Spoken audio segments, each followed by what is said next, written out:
If you work with families who care about freedom, legacy, and impact, or if you are one, but you're still treating philanthropy as an afterthought, this episode of The Atomic Level will change how you advise yourself or work with your advisor forever. In this conversation, Lukas Dwelly from DonorsTrust joins me, and man, we unpacked a lot how donor-advised funds built around free markets and limited government philosophy has become a turnkey tool for RIAs and family offices in their network to minimize taxes, preserve donor intent, and actually deepen multi-generation relationships that they have with their clients instead of losing 70-80% of the heirs' money to the next advisor. You'll hear how Lukas went from the Marine Corps to social entrepreneurship to leading growth at DonorsTrust, why philanthropy is one of the most effective bridges for generational wealth transfer, how to use DAFs as flexible value-aligned structures that not only give your clients the anonymity, but the autonomy and clear family constitution they need for their giving. And if you're serious about Wealth 3.0, retaining next generation clients, or turning your charitable planning into a strategic advantage instead of a headache or a checkbox, man, we go through it all, and you are going to find this episode an absolute delight. It's time to go to the atomic level. It's time to go to the atomic level. It's time to go. Welcome to the Atomic Level, the show where we decode the matters of wealth, one insightful conversation at a time, so that you can grow and protect your net worth and net happiness. I'm J Snook, your host, and today I'm excited to be joined by Lukas Dwelly. Yeah, Dwelly. Okay, I wanted to make sure I said that right. Lukas Dwelly from DonorsTrust, and we're going to learn all about that as well as his career, but they work specifically with top financial advisors, RIAs, as well as family offices, and they're doing something very unique in the market and got a unique perspective on it because of it. Lukas, welcome to the show. You're heading up growth over there. We're glad to have you on the Atomic Level. Hey, grateful to be here today, Chris. And you are in Kentucky. You're a horse guy. So we're going to start with the fun stuff because I would love to always just give the audience a little bit of personal context around who they're listening to today. So I want to get into the, kind of how you got where you currently are. But talk to us a little about your career arc, and let's talk about horses a little bit, just because I think everybody likes horses. I don't think anybody doesn't like horses. Well, yes, everybody loves horses. So I grew up in rural Kentucky, worked farms most of my life, and milk cows, cut tobacco, baled hay, whatever it took during the summer times. That was like my summer vacation, was to get a job working on somebody's farm, and it kept me gainfully employed and out of trouble. So through those years, I developed a really strong work ethic, and which allowed me to, 2 days after graduating high school, to leave for the United States Marine Corps. I'd never been on a plane before. I'd never been out of state.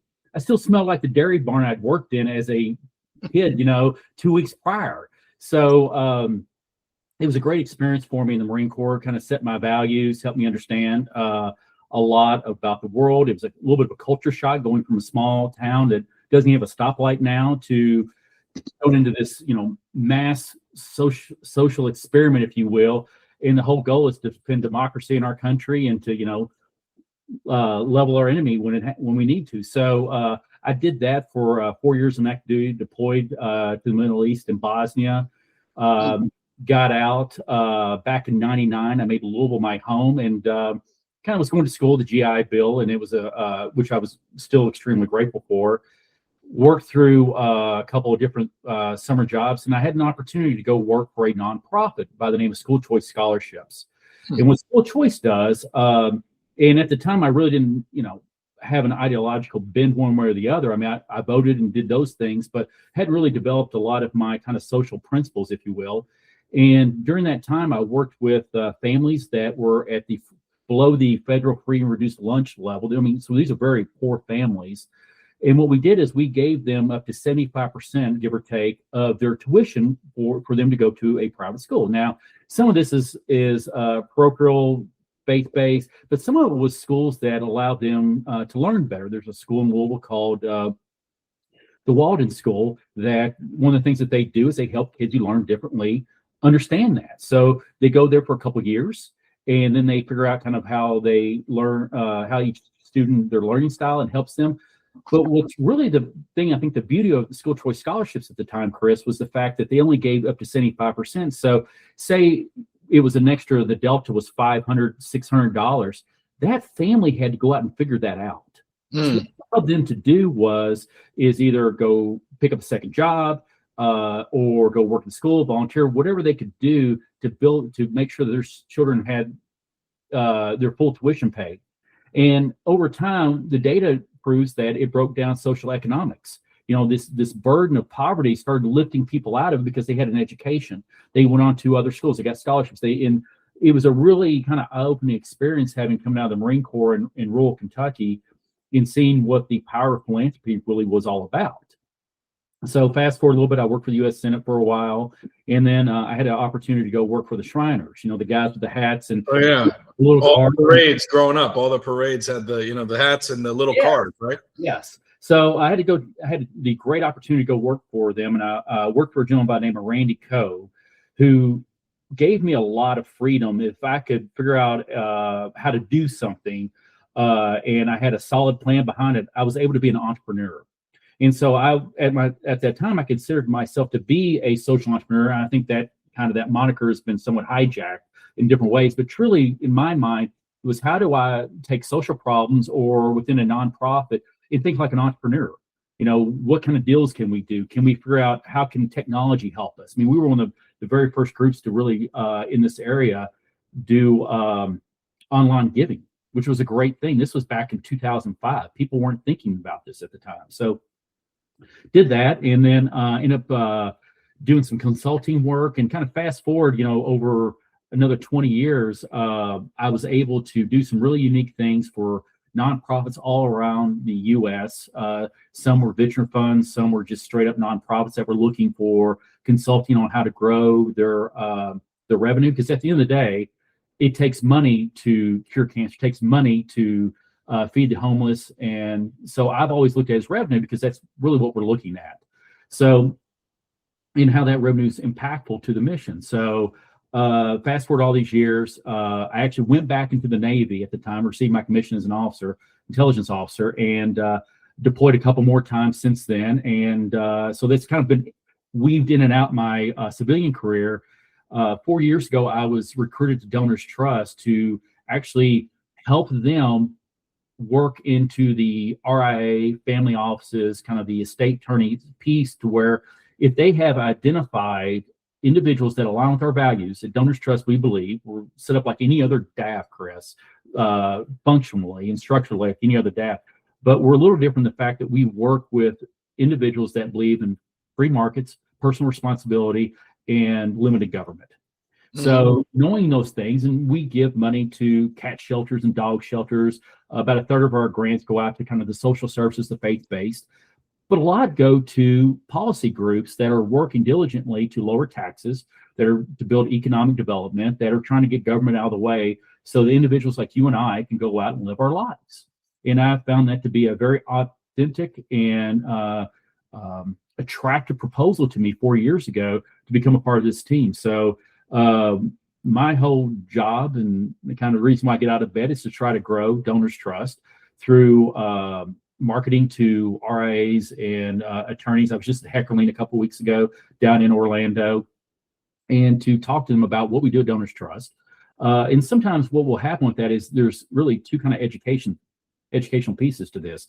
One is, what is a DAF, a donor advised fund, and the utility of a DAF. I'm still to this day very surprised how seasoned and individuals don't really understand the power of a DAF and utility of that. I think in general, and I say this knowing the audience that runs the gamut, but all falls into a couple of buckets, either advisors to and or high net worth families.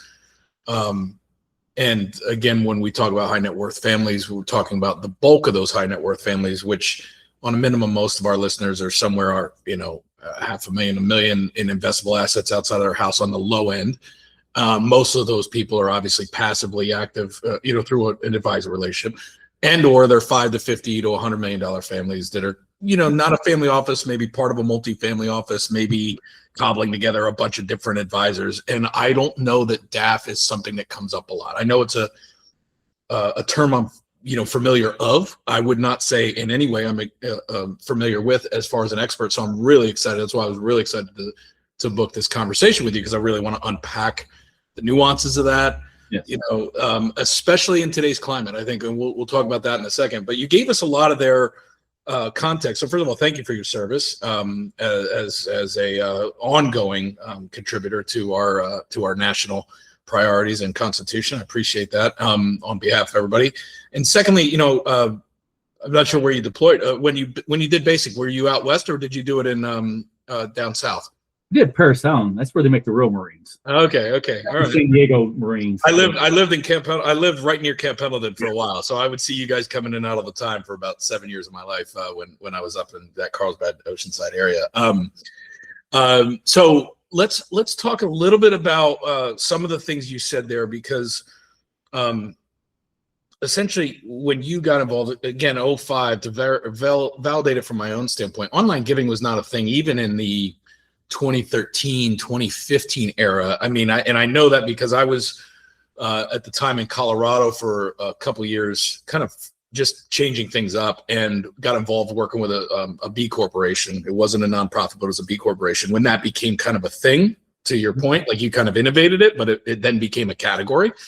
And they were focused on literacy. So they had a for-profit for social good model called Unite for Literacy. It was a phenomenal product and project. And one of the first things that we had to do, I was chief commercial officer at that time for them, and one of the first things we had to do is figure out how to take money online. Because like trying to just get checks from even Bank of America or anybody like small or like local regional stuff and have them mail a check in an envelope, it just was, the conversion just fell apart, right? So it's funny, we take for granted technology today because of how fast it moves, but it was 12 years ago, we still weren't doing that at scale, right? So you were way ahead of that curve. So talk to us a little bit about why you chose at this point, or how you arrived at the business model that you're at today. Because I know you kind of, it seems like, focus at DonorsTrust on the gap that you spoke about earlier, whether it's 25% or not, through grants and things like that. Meaning maybe you take down the whole thing for certain families, whatever the thing is. Maybe you just become the person they go get that gap financing from via grants. Evolution of the business model since 4 years ago when you got involved. Where were they then? What did they learn? What kind of was a breaking point if they pivoted? Because now you guys have found something that's really kind of interesting and kind of a flywheel. So, what we've done in my role in this, Chris, is to expand these relationships. So I believe very succinctly that advisors, whether it's an attorney, I just call it kind of this whole wealth network, a lot being RIAs, estate attorneys, CPAs, kind of money managers, whatever you want to look at, kind of, but in this wealth network, that those individuals have a fiduciary responsibility to do two things. One, to have an honest conversation. I've been an RIA before. I worked with Ameriprise for a while. I did that kind of to understand how the system works. And for when I spoke to big families, this is when I was doing consulting work, big families that had a lot of different moving parts. And there were some intricacies to that of how we could find vehicles that would help them be impactful with their giving. So just to kind of level set there. And in a discovery call, individuals should be understanding their values, not just on whether they're looking for the time horizon for their financial piece, but also what do they want to do with their legacy. Now, we cannot get to zero taxation on estate tax. It's almost near impossible.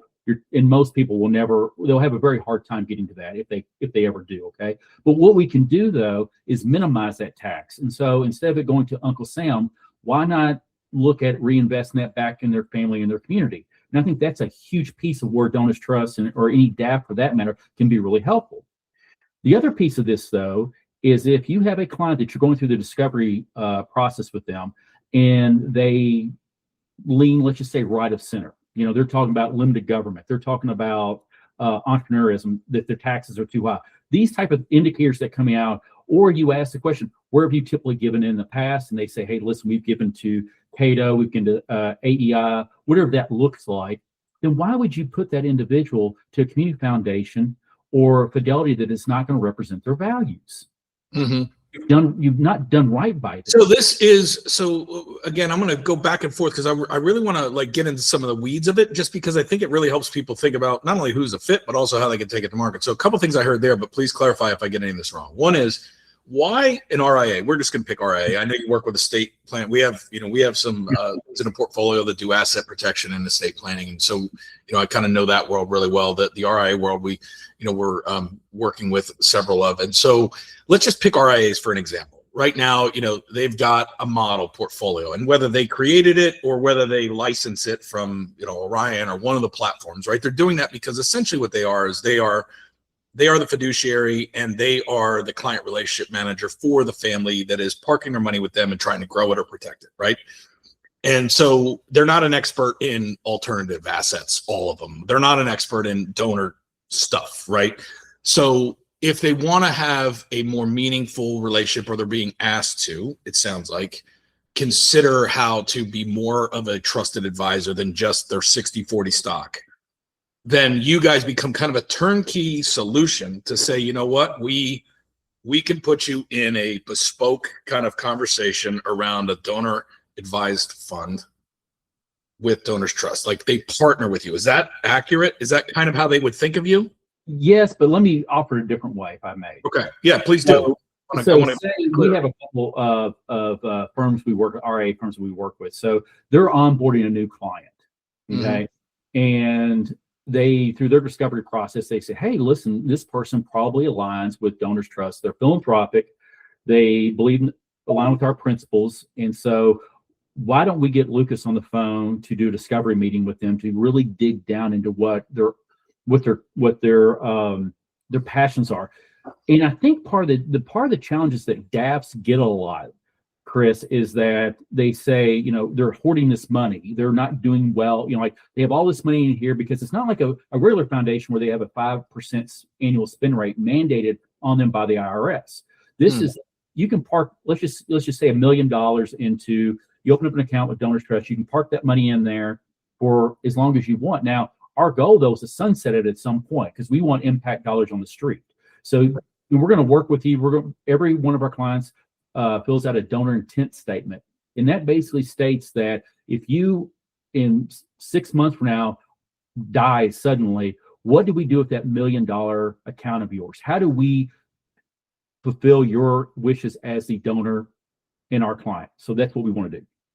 So to that end, I think the problem we have right now is it's not that DAFs are holding a lot of money. It's that philanthropic advisors are not having honest conversations with their clients to deploy the dollars.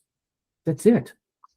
It is a chicken egg situation here right now, Chris. And so but imagine this is exacerbated.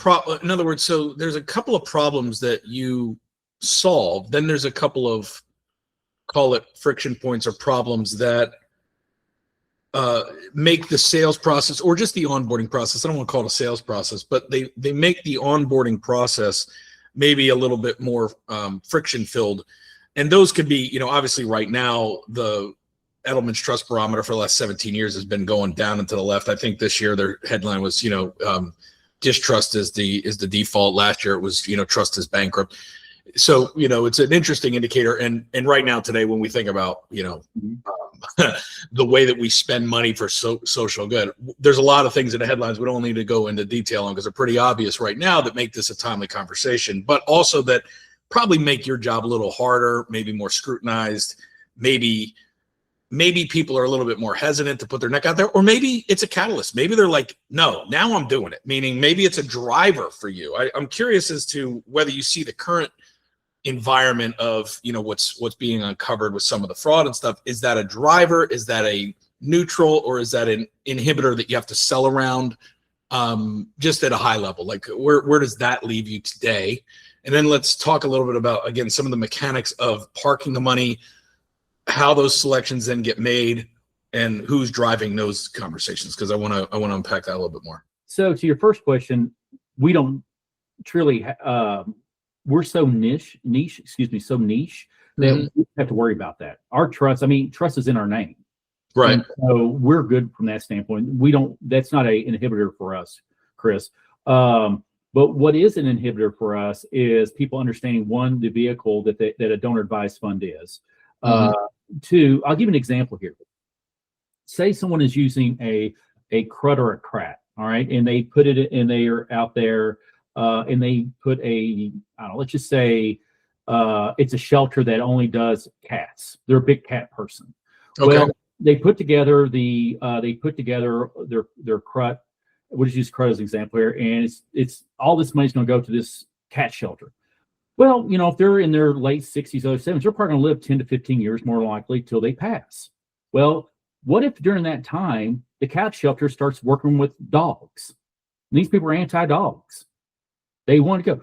Well, instead of opening up that trust and going back and experiencing legal fees, time, all these things that happen, and let's be candid with you, people don't like to talk about death. It's one of those things that where once you get your trust or will set up, you kind of want it to be done. Most people don't go back and revisit it, which is a challenge, candidly. Yeah. But as things change, why not have that CRUT be go into a DAF, the beneficiary of that CRUT be a DAF? We're still a nonprofit. So all the individual has to do is change their beneficiary form of their DAF. To the DAF. In other words, they change it from the DAF, and in their donor intent statement says, I want this to go to this cat shelter out in Santa Monica. Well, guess what? All you have to do is go back and say, listen, these guys aren't doing cats anymore. I want to, Dwelly, can you find somebody else out here that does cats for me? I got you. So that's a very clear example of the problem you solve is you give essentially a seamless deployment to the things that I care about or that are part of my legacy and my social charter as a family. Yes. And then you give me the turnkey optionality without having to go incur a bunch of other negative emotions or fears or legal fees, all of the above when something changes. So if my appetite changes, if it expands, if it shrinks, if the nonprofit I was giving to changes, to your point, I just go in and I tweak it on the DAF, but I don't have to worry about the mechanics of the flow. Right. So also think about this as well. We run in situations where individuals, they put together their estate planning, they divorce and remarry. Mm-hmm. Well, there's a new partner in the relationship. And what if this partner, if they're making family decisions about their legacy, that may change it. So instead of them having to go back and again, open up their trust, they just need to change the beneficiary because it all goes to the DAF. That's it. And so someone who is not aware of a DAF, maybe this is the first time they've heard of it. If they were to shortcut, the universe of their options out there, DonorsTrust is in a market of what's the ballpark size of DAFs and how fragmented is it? And, what do you guys see as your super differentiation? I'm going to let you brag a little bit, but just so that someone could go, you know what, like I'm going to start there. Maybe that's where I stop. I'm just going to get with Lukas. Or they want to just understand this for a future date or for a client. Maybe it's something they want to understand because they see an opportunity to go open up conversations with clients that they haven't had conversations with because, that's another, I would imagine, thing RIAs see and estate planners is it gives them another conversation that's value add when they don't have anything to talk about because they already did their trust or they don't want to disrupt the apple cart. So a couple of things that differentiate us. One, I just want to kind of say again, we are structured like every other donor advised fund on the market. Okay, we adhere to the same regulations, the same parameters of the IRS and all the codes, tax codes. All right, so that just make sure we're clear about that. Yep. Where we differentiate ourselves is a couple of things. One is we are the leader of donor intent. We realize that it is not our money; it is the client's money. And I will say, having done this for a while now and went to all of these different organizations that are talking about DAFs or philanthropic advising, kind of get-togethers, whatever have you, a lot of people do not share that sentiment. They think it's their money or they should have influence over where their individuals give. I think that's wrong. I think it's morally and it's fiduciary. It's not you're not being the actual fiduciary of that client's wishes. Okay. Second thing is that we are bespoke. I tell people, unless I am in a secure area for the Navy, you can get a hold of me anytime you need me to, and I'm going to help you on your philanthropic journey.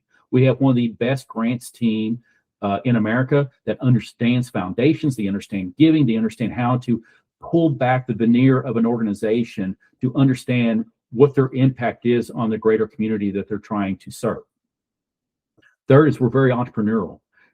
If we can figure out a way to get it done, we will get it done. And that goes back to Number two is that our bespokeness is that we have one of the best CFOs out there. Our CEO, Lawson Bader, is incredible. We will try to find a way to make it work. It's always about the idea of the possible and what the client needs from us. So I'll give you an example here.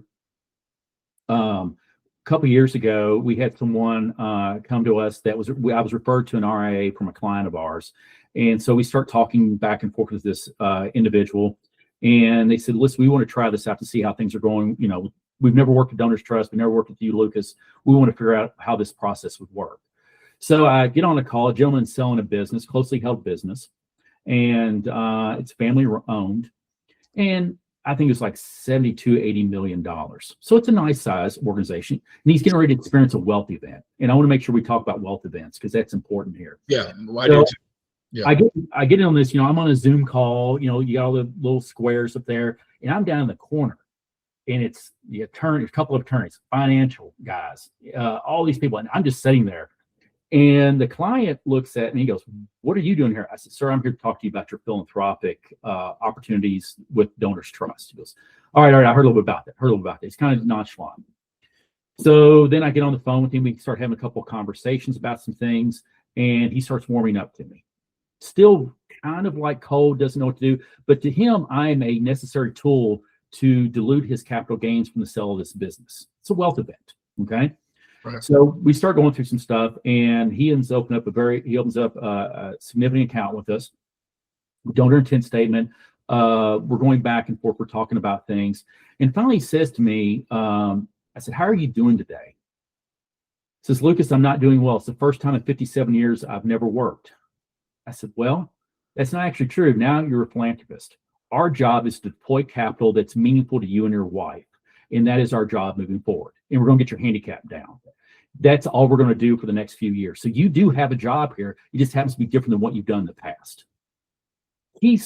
Our relationship just changed. Just like you could feel the coldness just kind of going off of him because I gave him purpose. I gave him a purpose. And so right now we're getting ready to experience the largest wealth transfer in generations. You look at it, it's $70 trillion. It kind of ebbs and flows a little bit. And what we're finding, Chris, is that the numbers are out there that was it like 70 to 80% of second and third generation families are going to go away from their current advisors.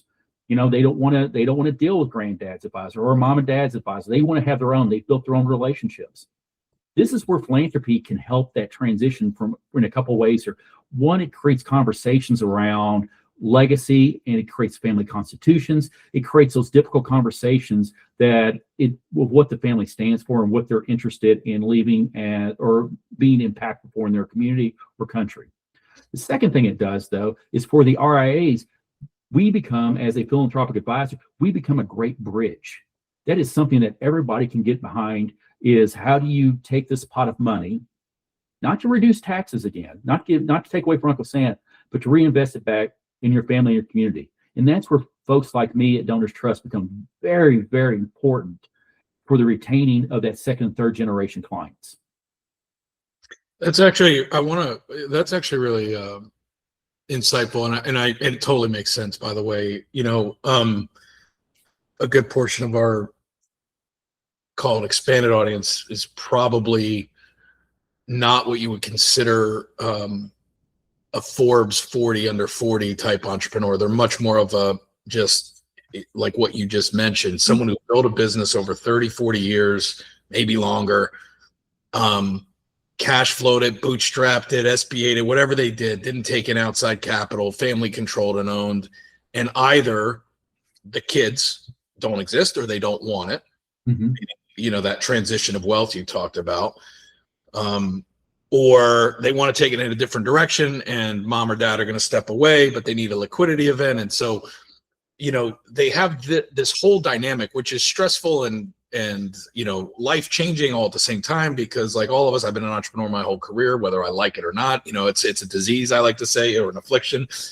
I'm not mad that I have it, but it is one, right? Because there's been plenty of years and days and deals where I go, what the hell am I doing, right? And I think anybody who's built a business over that kind of time and built wealth and has a wealth event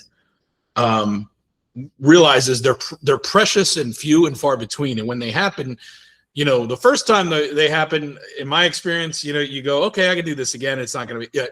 Then you get 1 or 2 losses, and then you get another one. And now you're a little bit more like grateful that you got another one. And then you look back at it all and it's all lessons, but you also realize, oh, they're not always regret, like you're dwelling on it, but where you're just like, man, next time I've got to really put this thing together right. And I think there's probably all these different personas that you run into that, depending on where they are on that understanding curve, are better fit for you or not. But the light bulb going off for that gentleman that you mentioned, I think, is a big one a lot of people can relate to, because whether they want to stay with the generational advisor or not, no one that built that can retire and do nothing and not die. Mm-hmm. Right. And if you just say, oh, you know, become a philanthropist, well, that might resonate with them. It might not. Maybe they don't want to do that, but they got to have something to do that they feel connected to. And it is their money, and they spent their whole life working on it. And to give them a vehicle and a conversation and a place where they can have that is a great gift. Right. And you immediately become one of their closest advisors. And then by proxy, whoever referred you obviously goes up a notch, because they're the relationship introducer.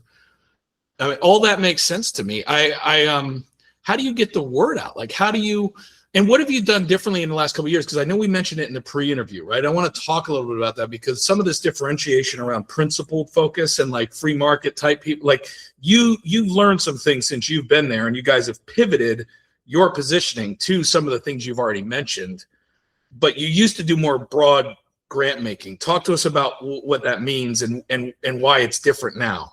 So our grant making is stayed roughly the same. And just to put it in perspective, our grant making is our client driven.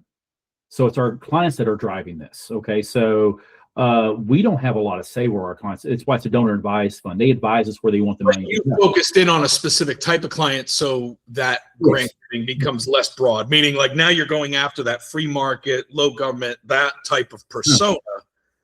So if somebody else that's wealthy has a different persona, they just aren't part of your DAF. They're probably choosing someone else.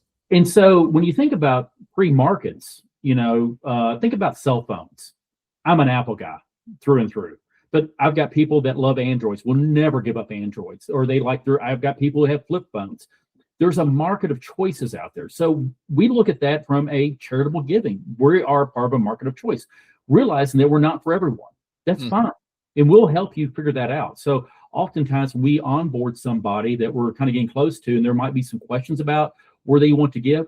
We will we'll ask them to give us a list of 2 or 3 that they've given to in the past, and we'll see if we've given to this organization, which is great, then it's seamless. Or 2, we'll do a kind of an introductory review of it to say, all right, we're going to be good here. That's fine.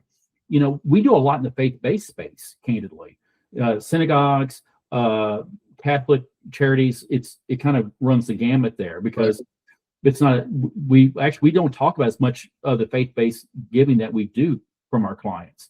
But if we're not the right fit for someone, we're okay walking away from that, because again, we believe in the market of ideas, and we're just a part of that conversation. So, but if you're looking for somebody who does align with us, and you're looking for someone that is going through a wealth event or is looking for bespoke care, we're right there for them. We're a great option for folks. That's probably the only time you'll hear me talk as a commercial about DonorsTrust, is that we do a really good job. And to go back to the story I was just telling about this one individual, because we were referred by an RIA to this individual, the client, the mutual client, went back and consolidated all their accounts with him because we did such a good job. And we have had that happen 10 out of 10 times that we've worked with someone, because we look at ourselves as an extension of that firm. My goal is to be a part of their firm. Now, I'm not going to go on their retreats and do trust falls, but I understand their culture. We get to know them. And at the end of the day, my goal is more they grow, the more we grow. And so this pivot in the last couple of years to focus in this area has really allowed us to expand our offerings across the U.S. So let's talk about where your sweet spot is then, as it relates. Again, we can talk about different categories, including estate and asset protection people and things like that. But let's start with RIA, because you're on that one. So some stats that I know, again, ballpark, don't hold me to these if they're not exact, but you can look them up. that's for the listener. You probably have similar ones because you already mentioned it. But the space of, call it RIA as a category, independent fiduciary advisors, right now is represented roughly around 16,000 firms, right, in the U.S. That's the data that I saw back in February, so 11 months ago. Okay. The total AUM for that category is about 129.7 trillion, call it 130. Okay. The compound annual growth rate of that asset under management in aggregate, that 130, is growing at roughly 10.2% a year for the next 8 years. Now, we could think of all the reasons why, right? Debasement of currency, asset price appreciation, doesn't matter, transfers of wealth. 130 is going 10.2% a year compound over the next 8 years as far as a asset under management size market. And, you know, you would know as much as anybody, the fee ranges are anywhere on the really low end of maybe 40 bips, 35 bips on AUM if it's a really large outfit, to, you know, 100 basis points on AUM if it's a more boutique RIA, right? Depending on the fee services. So what's my point? 93% of that, which blew me away, 93% of that 130 trillion that's growing at 10% a year is managed $1 billion or less at a time, meaning 15,000 firms represent 93% of the AUM and 1,000 firms represent the other 7%. So it's not fragmented. It's like sand, which is good and bad for you, right? Because it means you got a lot of people you could target because they all need a DAF, they all need a solution, and there's probably a good percentage of them that align with your principles, right? And you can niche them. My question is, who have you chosen to focus on inside of that? Meaning, is it the 350 to 750 AUM RIA? Is it the 1 to 4 billion that just got rolled up or combined as part of a bigger strategy for a private equity exit? Where is your sweet spot when it comes to finding good flow through of new client? So one, our beginning count starts at $10,000. So this is not out of the reach of anyone. That's the actual donation amount. That's like what part account with us is $10,000. Okay. Our average account is roughly $50,000. Okay. Just want to put that out there because a lot of times people think, especially like DonorsTrust, because we are a bespoke group that we are hiring and we have the capacity to do that, but we also want to be democratize it down enough to where anybody can work with us. Okay, so well, that's actually a really good point that you brought out because my assumption based on your earlier comments was like, you know, $1 million and up. And so, you know, a lot of people might check out, but at 10 to 50K, call it as like, you'll do it and you have a way to do it at scale. That means I can start now. That means I don't have to have my wealth event just yet. I could just make this part of my ongoing formula. And then it, I would imagine, becomes a lot easier when I do have a wealth event to just double down or triple down on that aspect. And it's also one thing to think about as well, Chris, is that let's not talk about the wealth event. Let's talk about the event of death. We don't like to talk about it, okay? And I think oftentimes RIAs do not do the best job of talking about. They want to talk about how do I have enough money to live? They like to have that conversation with their clients. But what happens when there's no more of this over here? Okay, Right. So now we have a wealth event for family members, depending on how things, but just use broad structure. We have a wealth event now at death. So what happens? Now it depends on what the portfolio looks like. You're going to have to deal with capital gains. You're going to have to deal with all these different things that could come out if it's, you know, stocks, how it's set up, you know, appreciated and all these things. Well, that's where a group like DonorsTrust is really beneficial to an RIA to be a part of that solution, that holistic planning for the individual. We talk a lot about, I watch a lot of golf. I'm a fanatical golfer. And Yeah, you'll see, I love golf too. Scotty Scheffler the other day. Come on, Mike. back. Come on, let's. I can't wait for this weekend. So we're talking about, like, everybody says we're doing all this planning, but they don't talk about at death as much as they should. So there's a movement on Wealth 3.0. I work with the Ultra High Network Institute out of New York City. There's a push about Wealth 3.0. So Wealth 1.0 was about very transactional, was very in the kind of intimacy of wealth planning. Then we got into 2.0. Kind of the 80s that really talked about like, you know, asset protection is more still transactional, but it was like, how do we make money and grow and to keep it? All right. Wealth 3.0 though is what do we do now? How do we have bigger conversations? So I kind of want to just tease this out a little bit, please, is that what I realized in this getting more and more into like philanthropic planning in this business, that when you talk about multi-generational families, there was a lot of scar tissue with these families. There's abuse, there's been, addiction, there has been hurt feelings. There's just all of this because we're dealing with people. So there's just a lot of things. I mean, we can. Well, and we're dealing with wealth creation, which anybody who's done it, it's freaking messy. Yes. You're apologizing a lot, even when you're successful. You're exactly right. People. So to kind of go back and talk a little bit about this wealth transfer. So let's say grandfather's Gen 1, he built it up. He's more than likely going to be conservative, kind of old school, depends on the age. I'm using like broad strokes here. Okay. Sure. Probably is maybe has a feeling of the depression era, depends on how old they are, that I didn't have a lot. So I need to keep what I have. Generation 2 is going to be boomers, are going to be kind of out in there, baby boomers. So they're going to be probably a little bit more laissez-faire with some stuff. They're probably still used to a certain lifestyle, X, Y, and Z. Then you have the third generation. It's going to be probably closer to my age, maybe younger. Me and you, X, right? Then you have you and me, X. So now we see the world different, and I have twin girls. They see the world differently. So now we're talking about 4 generations here. Just use this kind of as a broad example here. Yep. Each one of those has a different way they see the world. They have different social kind of like constructs environments they grew up in that mean different things. Like I was the first in my family to graduate college. Now we're trying to figure out where my girls are going to go next this year. Like we're even figuring out, are they going to go, right? Because as that's changing so rapidly with AI, right? So there's like all kinds of new stuff.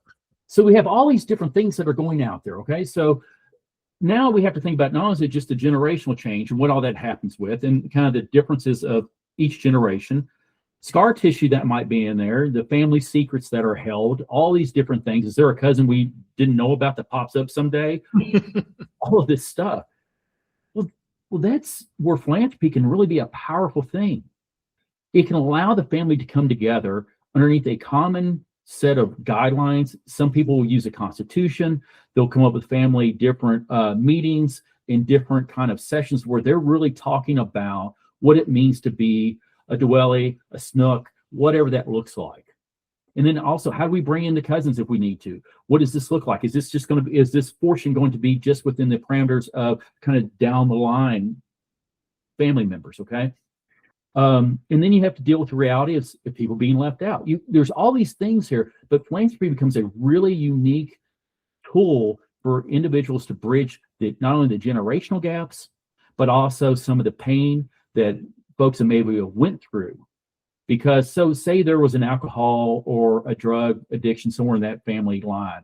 Well, guess what? If the family comes together and said, one of the places we want to give is going to be treatment centers, that's something everybody can get along about.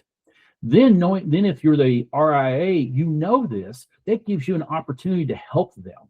But an RIA, just like I'm not going to sit down with you and your family, Chris, and say, hey, these are the stocks I think you ought to be in. Let's make these plays as ETFs. That's not my role here. Just where it's not your role necessarily for an RIA to be the philanthropic person. That's where I come in. We all have a role to play to help this family get to where they want to go. And if we're really talking about 360 holistic care and planning for our clients, then philanthropy has to be a part of it. And for so many reasons that I don't think are on the surface for people as I listen to you. I think when I have a thing that I learned from a mentor years ago. So a lot of stuff, if you ever see me speak, I'll say, we think in pictures, right? And I can say word philanthropy. I can say your car. When I say your car, you see your car. Mm-hmm. And if I said, is it clean or dirty right now? You could tell me. Has it been vacuumed or is there sand in the back from the kids? Or you can tell me. And you don't have to think. It's like a picture like this. Right? And why I bring that up as a level set for everybody is when we throw out words, whether it's in wealth management or not, everyone sees a picture, but they don't tell us the picture. Meaning, like when I say my car, I see my car. I don't see your car. And if you and I were in the same parking lot trying to find each other's cars with the wrong picture, we're done. And when I hear philanthropy, people see a picture. Now, some people might see the Red Cross. Some people might see their church. Some people might see, I don't have enough for me. Who the hell knows? But the problem is in one family, there's dozens of different pictures for one word. Mm-hmm. And so what you're really talking about is not just a roadmap, but like you said, a constitutional design, an infrastructure to deploy it, an ongoing strategic relationship that can be a thought partner, not make your choices for you. You've been very clear on that. We don't tell you where to put it. We don't care. We're just an enablement. But I'm imagining if they go, I'm struggling with this, or I have a conflict with my wife, my kid, my spouse, my cousin, and we need to sort it out. What are your thoughts? You would be a thought partner and give them some best practices you've learned. So there's this value add, right? There's so much more to it than just, we have an infrastructure that allows you to move money from wherever it is to a philanthropic thing and get capital gains tax reduction. It's so much bigger than philanthropy in my mind. I just want to redefine that picture a little bit or have you add to it, because I think people see one thing. Yeah. So I came back from overseas one time. I deployed 3 times. This is the middle one. I came back. We were in this returning warrior deal. And this has just stuck with me. And it's like, you and I can look out the same window and see something totally different. Same window, we're staying shoulder to shoulder, but we see something very different out that window. So having the wherewithal in the IQ, the emotional IQ to understand that about individuals allows you to have a conversation. So when we think about individuals with the ultra high net worth space, we think a lot about family dynamics. There are some people that are going to be very worried about wealth retention. They're going to be worried about, am I going to be able to keep my pet projects going? There's just all these different things. And what I have found, especially in this opportunity with DonorsTrust, is that the hardest word to ask anyone, the hardest word in the English language is why. Because that means that it's an open-ended question, but you're asking something because you're expecting a response. Mm-hmm. Why do you feel this way, Chris? Chris, why do you want your money to go here? Help me understand this. So you're asking, it should be a very open-ended opportunity or open-ended answer for the individual, because you're on receive mode when you ask why. It's one of the very few questions you'll ever ask that you don't have an answer ready to go because you don't know what the answer is going to be oftentimes. So I think that's the challenge that we as advisors, and I'll put myself into this as an advisor, is that we don't ask those questions enough with individuals as far as, why do you feel this way? Or what are things that are important to you? Or are those important to you? Why is that? Well, a little bit. It's all, sorry, I don't want to interrupt that, but I want to say, like, why that's interesting too is, why is a question that an advisor doesn't have an answer to, which means it's not a leading question. And most advisors, especially if they came out of BD, were sold for their whole career to only ask questions you know the answer to push a product. Mm-hmm. So now they're in a fiduciary role, and why? And then more importantly, what if the client doesn't know? Being able to cultivate a safe space where they can be in that question for a minute or longer, right? Yes. That's a skill that I think maybe RIAs probably are uniquely developing more so than other types of advisors. But again, it's not what's trained, right? If you think about just the business mechanics of how someone gets into financial services, they're there to sell a product. Yeah. And this is not that. It's not, but the Wealth 3.0 mentality that is starting to permeate throughout the industry is hopefully changing that, where we're starting to ask more of these questions and looking at the person from where they want to be to where they're going to go, looking at all the different variables within a family and account, where that looks like. So to kind of give you one example here about why I think philanthropy is really good. So say you have Gen 2 and really into like, they're really into like technology. Mm-hmm. And say Gen 3 is water, a little bit softer and everything like that. And they're like, hey, why are we doing this? I want to give to a water treatment facility or something like that, or something that's doing over in Africa or whatever have you. Dad's like, no, this is silly. Gen 1's never going to buy off on this. It's not what it's going to do. Well, what if they could come together and find technology that does water purification? Now, all of a sudden, we found a happy medium that everybody's happy with. So, to even tease out a little bit further, I was asked to come to DC. That's where we're DonorsTrust is based in Alexandria. And I was like, hey, listen, I got a call. Can you come see a longtime client of ours? They're interested in the military. I'm like, okay, let's do this. Flew in. I took the first flight out of Louisville and last flight out of DCA. And so it's a long day, and I get there, but I love this type of stuff. So I get there, I go to the office for a little bit, then I go over and I meet this family around 2:00 at this little cafe over in Arlington. And I just sit down with a clean pad of paper and I said, all right, let's talk about what you want to do. He had some, one client, the husband had some like views like, hey, listen, I'm very interested in military, but I want to give to places that help the junior enlisted, the people that have like that, oh my gosh moment, my transitions went out, my water heater, those kind of like emergency stuff that no one plans for. And, you know, as I got to talking to him a little bit, I think he had a sense of like, I didn't serve type mentality. You know, I wish I'd served. I had my opportunity. I didn't do it, you know, but I earned my citizenship in other ways. But boy, I wish I'd served in the military. I have a regret over that.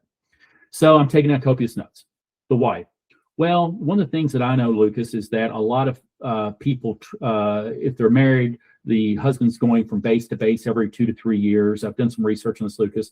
And what about the wives? What about their careers? How do we help them? And so she's very much involved in spousal support for individuals that are moving all these places. You know, the normal person's about every 3 or 4 years, they're going to a new duty station. All right. Sometimes across the country. All right. So I went back to him. I said, all right, give me 3 or 4 business days. I'll be back in touch with you.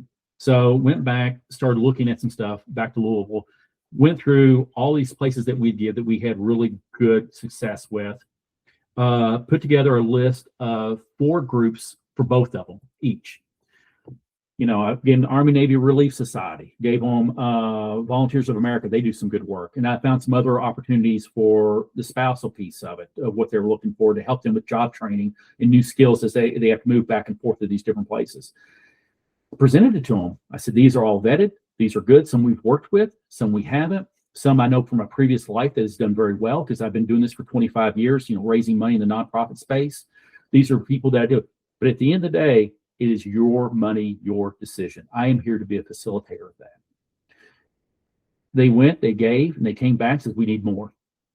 So that's the type of things that we're talking about as a philanthropic advisor. So I think about that through the lens of, I'm curious where, you know, is there a marketplace function to some of what you do? You know, you mentioned the water versus technology thing. And then what if we could find a hybrid? So my brain went immediately, because I've been in technology, you know, for more than half my career. I went to, hey, with AI, with all these things, and like, you know, is there a marketplace, that opportunity on the roadmap for a DAF like you, where I could just put my different, you know, palette of choices in there as a family, and then it matches me to the hybrid things and says, here's a list, Lucas, that you might want to talk to the Snook family about, pre-sorted. Like those kind of enhancements seem now an interesting thing that could be a value add to your infrastructure that would create a unique client experience for both the RIA and or the end user. Have you seen any of that? Is that something that you think AI should be used for, or where are you guys at with some of the technical ways that your business is going to evolve? So we do use AI to a limited view, but AI is never going to overtake or dilute our contact with our clients. It's just not. Yeah, so, no, the human side, I agree with you there. You ultimately want to free that up, right? You only want to use the technology to create more chances to be human, right? So I mentioned it a little bit earlier.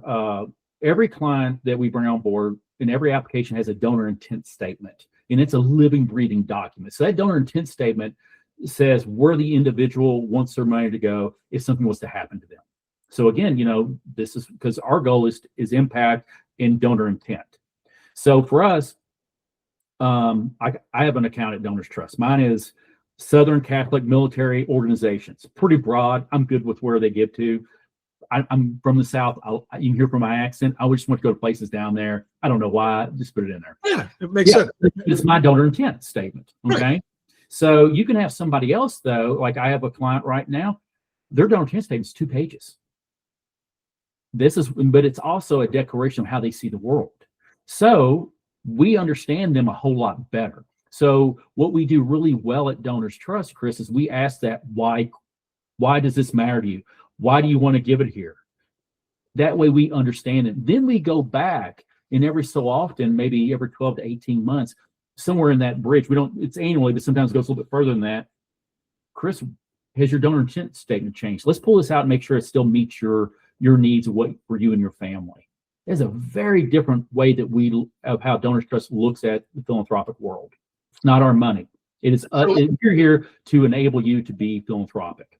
So bouncing around a little bit to back into some of the mechanics that might be on people's minds. So like, let's just take your average. I know you have them all over the map. But you said 50,000 was kind of like on an average size account, and 10,000 is the minimum. I mean, that's super accessible for anybody that wants to get started or allocate and maybe just create a little bit better machinery around their philanthropic giving. Like if your kid's in a private school, you're being shaken down all the time, and you're happy to do it because you're directly benefiting from it. Plus you're giving to something that's going to be in the community that is going to be there beyond your son or daughter. Right. So 10 grand, 15 grand, that's nice to be able to put a DAF together with you that way and have it kind of a little bit more institutionalized in custody.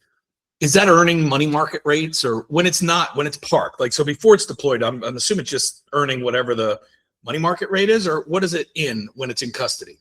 So we do have accounts that are multi-million, nine-figure accounts. So just to put that out there, okay? So of course, I just want to make sure that for your audience, they understand that there's a spectrum of and everybody gets the same service. Right. You have family offices and RIAs, which means you're doing big stuff. I think what was interesting is that someone who's not there yet, or maybe not ready to give it that level, can also see themselves as getting started because they don't have to make a 7-figure choice day one. They could just get in. So very important. I'm going to go back in one piece here, and I'll answer your question if you don't mind about kind of how we do it. Say you have someone here that is in the military. They sell a house.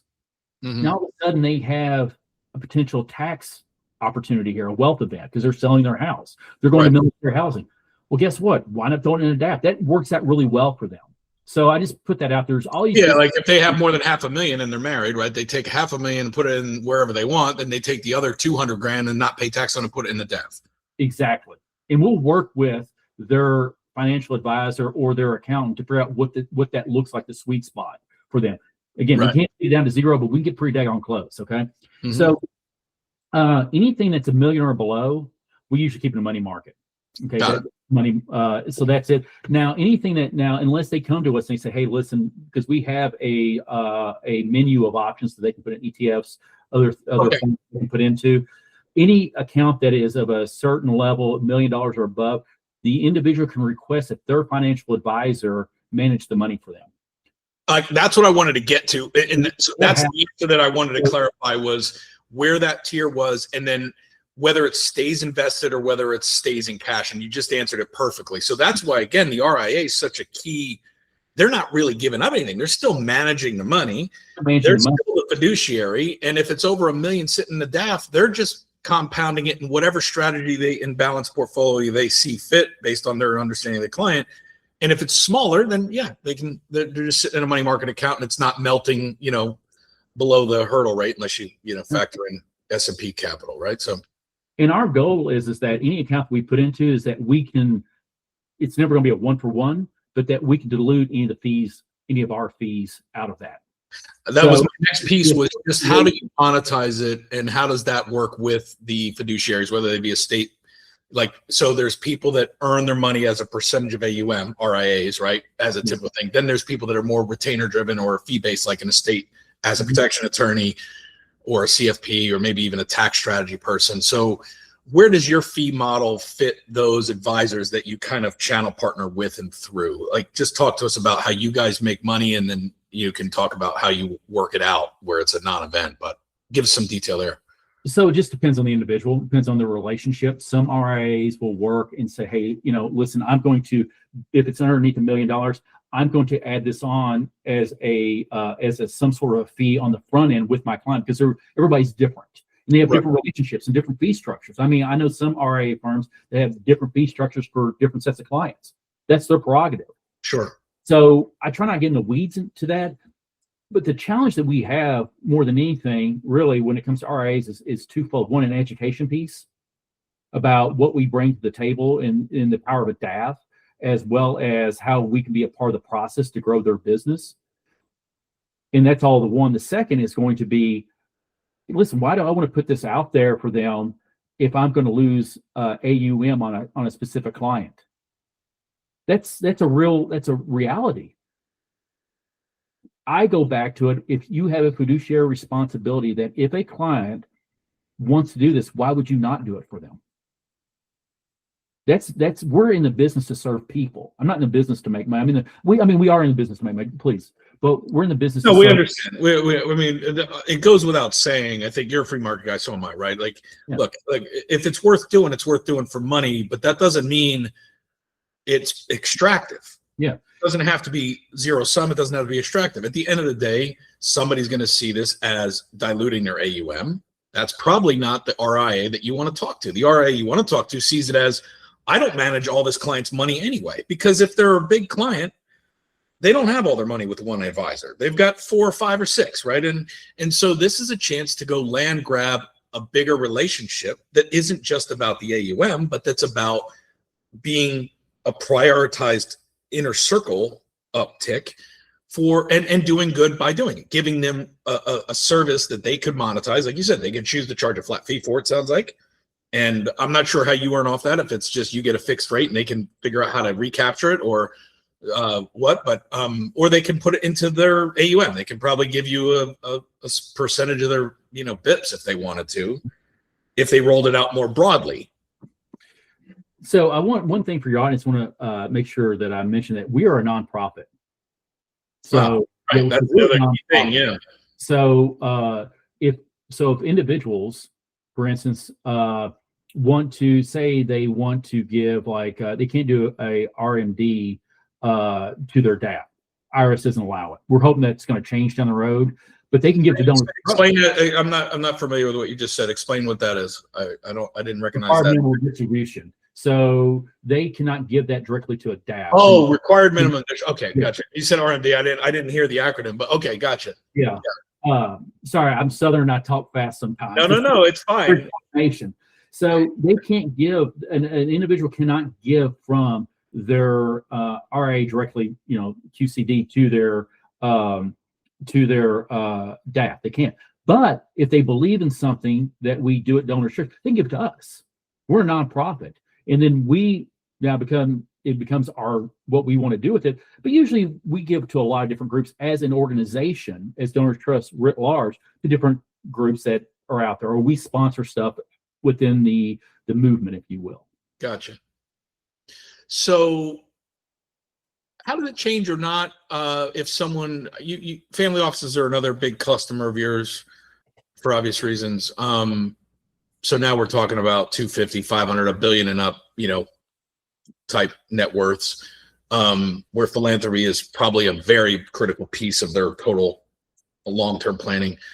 But how about self-directed IRA stuff? Meaning, like, let's say somebody's a 20, 30, $50 million family. They got a bunch of parts with an RIA. But then they have their fun stuff, like whatever it is, real estate, whatever they do that the RIA doesn't. And maybe they've got, some rental properties and they've got a self-directed IRA, or maybe they buy some Bitcoin and they got a self-directed IRA, and that's like $5 million, $6 million bucks. And it's in a self-directed IRA with equity trust or someone like that. Could they take a direct relationship with DonorsTrust? I'm assuming they could, or do you only kind of sell through the advisory channel, or how does that work? So for us, what we would do is, if they are philanthropic, we would come alongside the single family office and become their basically foundation for them. So we have a thought process that unless your last name's a Rockefeller or Carnegie, why would you ever open up a foundation? It makes no sense. Let me say, it makes no sense 95% of the time, Chris. Right. There is that 5% because the assets that somebody's wanting to use specifically to go into a foundation makes sense that either it's not right for a DAF, or it's just going to make more sense from a taxation standpoint for the individual to open up their own foundation. However, that 95% probably shouldn't do it. So we become the foundation staff for them through the donor advice fund. You're almost like a turnkey white label, Snook Foundation. If I don't have $1 billion to put into infrastructure and endowment. Also, there's one with a DAF. We want to make, there's no 5% annual mandatory distribution. There's not that. 2, there's the legal piece of it's a whole lot different. There's just a lot of overhead with the foundation. We take care of that for you. So the turnkey is probably the best way to put it, actually, Chris. Is somebody come to us, they can let's just say they put in $50 million into an account with us. We become their staff for them. Yes, athletes, even even guys now that are making $20 million in Division I sports because of NIL become a very good, if they care about giving back to the city they grew up in, or that they came out, or if they feel some pull there, you become a way where instead of them going the expensive route and creating, the 59 foundation, if it was their number, right? Like they can basically do it through you guys as a white label. They get all the benefits of and the optics, and they get a more efficient path to directly manage that aspect. And the autonomy to make gifts. That's right. That's the key, right? They're not, yeah. About like this. Say that individual does give money. Okay. Say they grew up like I did in a rural town, or they want to give $15,000 to a park, but it's because that's where they grew up playing basketball. Okay. Sure. They don't want their name on it. And also they don't want every development officer in that county coming to them all of a sudden saying, hey, listen, we'd like to talk to you about a bigger project. No, I want to give a one-time gift. But also, what if they want to give to something right now that is viewed through a lens that could be controversial, or a group that. Well, what is it through a lens, right? 50% of the people are going to see it as controversial, whether it is or isn't, right? So that's more of a dynamic, I think, than ever, is the ability to quietly give for all the obvious reasons. Maybe you just don't want the phone to ring. Maybe you don't need to be blown up on Twitter or Reddit for a choice you made, right? But you believe in something. You believe in something, right? It's your money. And so you should be able to have that option. And that's where a donor advised fund is really key for a lot of individuals. Very interesting. Very interesting. I would imagine that space is growing. Are you seeing, is it too early? I mean, that seems pretty obvious to me as a growth curve for you. What we're seeing, yes, we are, to answer your question directly, but as far as donor advised funds go, in general, they're growing because a lot of companies are doing them as part of a giving plan. So you got a lot of small donor advised funds all throughout the U.S. right now. I think from our standpoint, in our space, we are the leader, hands down. We're the leader in our space. From a donor intent standpoint, from a functionality standpoint, from our ability to service our clients, there's no one else out there that's doing it the way we are. Talk to me about the education process that you mentioned is a lift. It's also a key component when you're targeting the advisory channel, RIAs, estate planners. What are the kind of milestones of that? What do they need to know? How do you get it to them? Where can they learn more? Do you guys do webinars? Like, what are some of the resources that they should plug into to just kind of walk through the education process on how they could add this to their practice? I think there's one, it's really boils down to trust. I know it's not answering your question directly, Chris, but it's trust. They have to trust me because I think after this interview, they're going to trust you because I trust you and I just met you, Well, I appreciate that. They need to trust me because, one, I have their best interest in mind. And understanding also, we're not for everybody. I understand that, and I'm okay with that. Again, it goes back to the market of ideas. We want to make sure that we are aligned with our clients and they believe the way that we see the world. And again, limited government, personal responsibility, free enterprise. I think that's really kind of universal. And we have clients of all ilk. I also want to say that I'm agnostic about politics. I do not care. What I care about is those principles, though. Growing up in a rural county, the way that I did, and we didn't always have enough to make ends meet. It was not the government that came in there. It was not it was our faith base. It was our church. It was our neighbors. It was those things. And we were able, and that's what served me as a child. So I still believe in those principles that, it's philanthropy, whether it is from your neighbor or from your local faith-based group, is what trumps anything that's else out there from the government can offer us. Okay. So, I'm saying it as a guy who actually works for government as an officer in the Navy. Right. Yeah. No, and I think it's important. I think any entrepreneur, I'm biased too, but I'm going to share your bias, right? Like nothing happens without a free market. Nothing good, right? We can paint it however we want. We can bring back these ideas over and over again, like some are bringing back right now. We can indoctrinate. We can do all that. At the end of the day, the person who creates something out of nothing, the risk taker, the bold, they're the ones who have always moved the planet. And for 10,000 years of recorded history, that's been so. And every time someone has tried to curtail them or whatever, they've found another way. Mm-hmm. And I am disclosing my bias. I don't think you're going to disagree with it. But at the end of the day, if we don't find a way to take entrepreneurial energy and move it into the things that they care about at a micro level, the wealth gap will never get solved. And there's no way that any government, left, right, you name it, is going to redistribute that effectively. Period. Point blank, full stop. So you provide an actual way for someone who wants to be part of the solution of the problem to not have to worry about what everybody else does. That's how I see it. That's what I'm taking away from this. And all they got to do is build a relationship with you where they can trust you, understand the mechanics, get their advisor on board or get a new one, and go. I mean, I'm simplifying it and I'm not selling it. I'm just saying that's what I'm taking away from it. And it's exciting to me. I think, man, it's like, I don't get to talk to a lot of people that I feel like are actually doing anything, new and different. And I know you've been around a while, but that's why I love doing this show. I had no idea this is what I was going to learn today. Yeah. So I want to make sure I answer your question about the education piece, but I think it's apropos to mention this one thing, is that social impact means different things to different people. No one owns that. Social impact for me means that dollars that we invest in a project is actually going to see an ROI. What those projects look like is different to different people. It's going to look like something very different in California than it is in Kentucky. It just is. But no one group or party owns that phrase social impact. And so some of this stuff has been overtaken.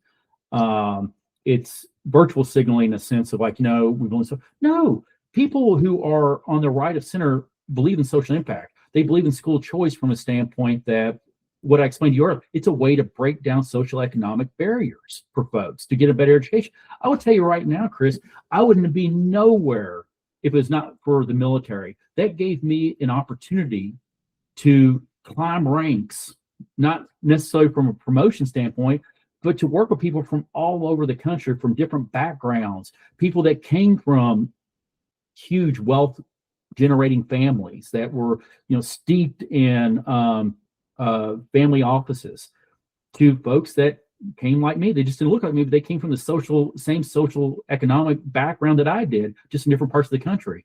So I believe in social impact means something to different people. And our goal as with our clients is to help them find their voice. So we look at philanthropy as being an expression of free speech, where you put your money to something about your values. We just want to amplify our clients' voices.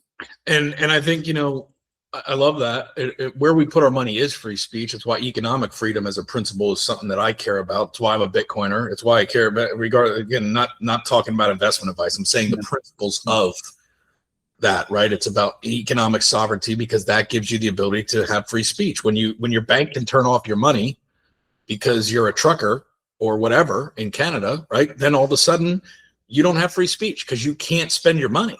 Mm-hmm. And so again, economic freedom, free speech, these are expressions. And then the layer that I think you've brought to light that is really timely and important is the autonomy to be anonymous or not. Mm-hmm. Because there are times where I do want to slap my name on the side of a building. Maybe that's part of my philanthropic plan. Then there are times where I want to put 20 grand into a basketball court that I grew up playing on that had no nets and no pavement. And I don't want anybody to know I did it, because I don't want the phone to ring, and I don't need someone telling me that I should have done it somewhere else on Twitter, or calling me a racist, or calling me whatever they want to call me, because that's the tenor of society. I just want to be able to express my freedom in a way that's meaningful to me and not have to worry about flack. And I think that's something you enable that is really actually beneath the marketing brochure, but in the infrastructure. And that's a key takeaway for people listening to this, I think. Yeah. So I want to make sure I answer your one question about the education piece of it. We'll kind of start over with the piece. I think we're building trust. The RIA has to trust me and understand where I'm coming from a standpoint of helping their clients, and also which vis-a-vis helps grow their practice. Two, it's what is a donor advised fund and how it can be a useful vehicle from a taxation standpoint, a legacy planning standpoint, and actually a family kind of like coming together from a philanthropic standpoint to work together to maybe if it's a depends on the dynamics of the family, could be really helpful to them. depends on what that looks like. And then finally, how we can work together. I think that's a big deal. Every RIA is different. They like things different. And the reason why RIAs are really a sweet spot for us, because Northwestern Mutual, they're going to work where they want to. They're not going to sell away from what their products are. That's fine. That's But if somebody's an independent brokerage, that's a really good place for us to be, because then we can come on side, we can white label our services to them, so everybody wins. I was going to ask, so like bring that home. You don't have to use a name unless you want to use it, but respecting, client privacy and stuff. If you were to think of like your current client fold of RIAs, and you were to think about whether it's a hybrid of two or whether it's one that just really nailed it, both they followed the education to a T, or they executed and you went, wow, they did it exactly how we want to. Look at it working. They're growing to this. Or they innovated in a way that you hadn't thought of, and now you're rolling that out to everybody else. Give us like a real world example, whether you use the firm's name or not, doesn't matter to me, just so people can kind of understand like what it looks like when it's done well. So we work with an RIA in the Midwest right now. We've got a really good relationship with them. We have probably 5 or 6 clients with them. It's another case where a client of ours, established DonorsTrust client, said, "Hey, you should talk to my financial advisor. I think there's a lot of commonality between him, you, and DonorsTrust." I'm like, okay. So got in the car, I drove up, and we started having some conversations. They wanted to understand me. They wanted to understand DonorsTrust. And this piece, this is my portfolio, is kind of working with the RAs and the attorneys. We have the people that strictly just work with clients out there. They're going to the events, they're meeting with clients, or they're prospecting differently. But for the sake of what we're talking about here right now, Chris, this is my portfolio. So, Gotcha. So we started building a relationship, and he knew someone that was getting ready to have a wealth event. He included me and says, "Listen, they're not happy with, they're going to have wealth event, and they're already in the local community foundation. They don't feel really good that they're getting the type of service they need. We're not getting the service we need from a standpoint to try to serve this client." It was about $500,000, or excuse me, about $500,000. So it was a nice client, and he liked them. He knew that there was growth there, and that they had money at other places. So we started working together, and we came up with a plan. And I went and I drove back up not long after that, and I met the client face to face. At the time, they were a prospect, and we were just able to have an honest conversation, as we are today on this podcast, about what DonorsTrust is, what are our values, are we aligned, and how can we support them? And we asked a lot of these questions about why. Why do you feel this way? Why do you think this way? I'm a big University of Kentucky basketball guy. It's a huge loss last night to Vanderbilt. Don't want to talk about it, please. But early. Doesn't matter yet. Doesn't matter yet. Doesn't matter till March. So we're going through all, and we're having this conversation about basketball. We're having this conversation about our faith. We're having all these different things. I'm letting them lead the conversation.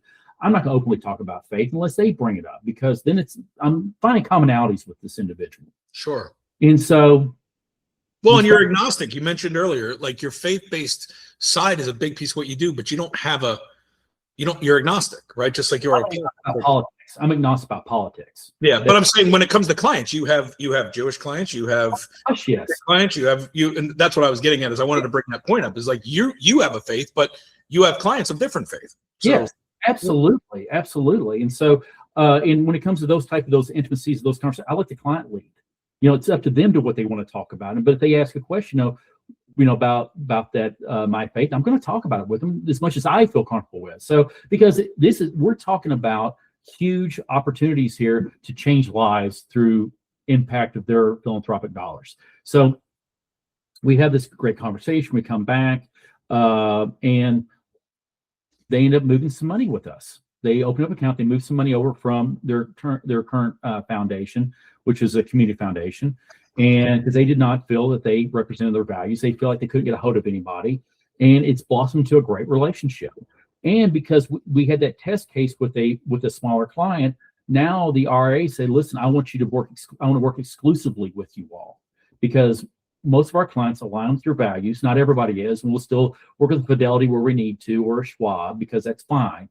But the majority of our clients, we're gonna work with you all because we think it's a great service for us, and our clients are all happy." So every so often, about twice a year, I will get a call, and they'll say, "Who are we working with? Let's talk about this." And we have a conversation with the RIA about their portfolio of clients that are at DonorsTrust.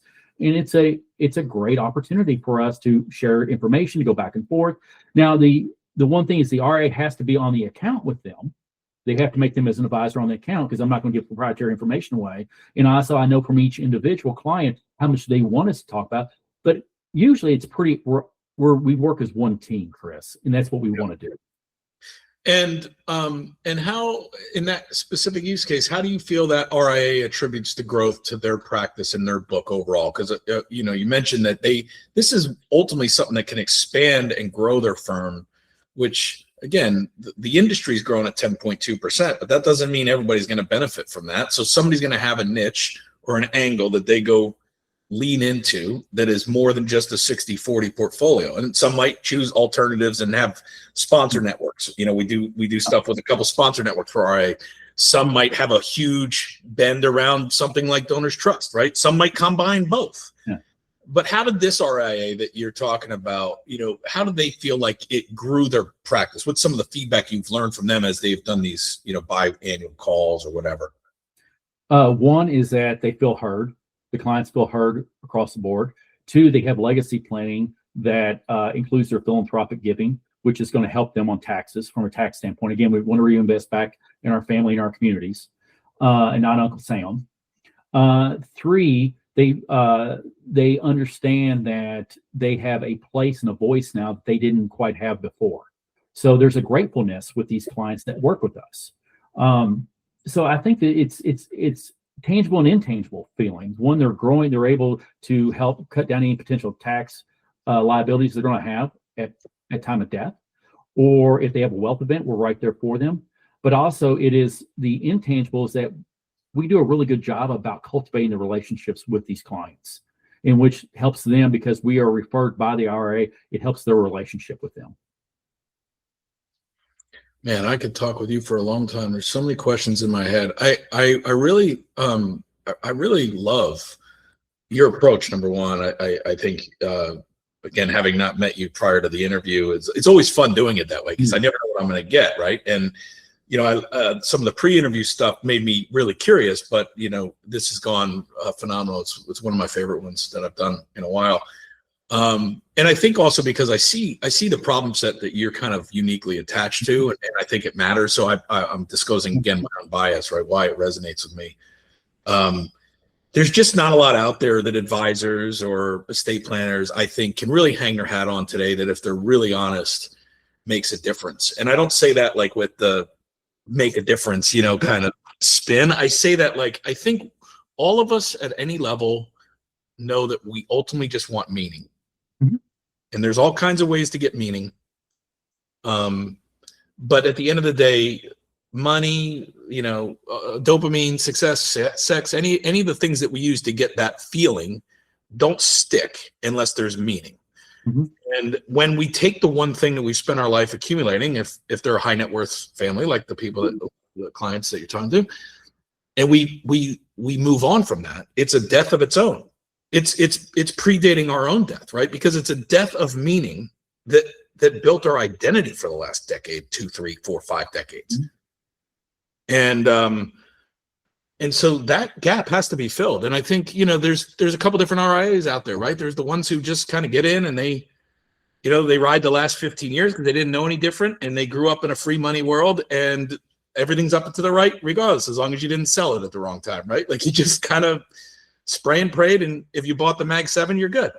Yeah. That world could change. We don't have to get into why or whatever. That world could change, or we could have another, correction, and maybe all of a sudden you got to work harder. There's other advisors who've been through multiple cycles, 99, 08, now, and they've stayed the course because they found a way to be relevant at the time. And I think I'm less familiar with the Wealth 3.0 moment that you're talking about, but it's funny because the name of my newsletter is Wealth Matters 3.0, right? Yeah. So it's aligned with all that. And I think we are moving to that time where there's a consciousness that the true professionals are not only demanding, but they're going to lean into. And you provide a way for me to get to market with something rapidly without having to go invent it, right? And I think that's interesting. Any final thoughts you want to leave the audience with? They can go find you at DonorsTrust.org. I encourage them to do that. Do you want them to connect with you on LinkedIn? Where's the best place for folks to reach out to you and start a conversation, regardless of where it leads? LinkedIn's great. Donors Trust. We just send us a note. We'll get to you. One final thought to think about. If you're an RIA and you're trying to grow your team and you're going to look for younger talent, this talent believes in philanthropy. They believe in social impact. Why would you not only from a client services offer a partnership like Donors Trust, or just whatever type of conversations you're going to have around giving and long-term legacy planning? But your RIAs are going to find this attractive if you are a firm and you're looking for the best talent, that you're able to have someone like Donors Trust as a partnership with your firm. It's a huge market opportunity for you to attract the best and brightest. Absolutely. Fascinating stuff, Lukas. Appreciate you. Thanks everybody for tuning in to The Atomic Level. We've been with Lukas Dwelly of DonorsTrust. We'll have to have you back sometime in the future and see where things are as you continue to grow and innovate. But thanks for enlightening me and everyone else by proxy on this episode of The Atomic Level. All right. Thank you so very much today, Chris.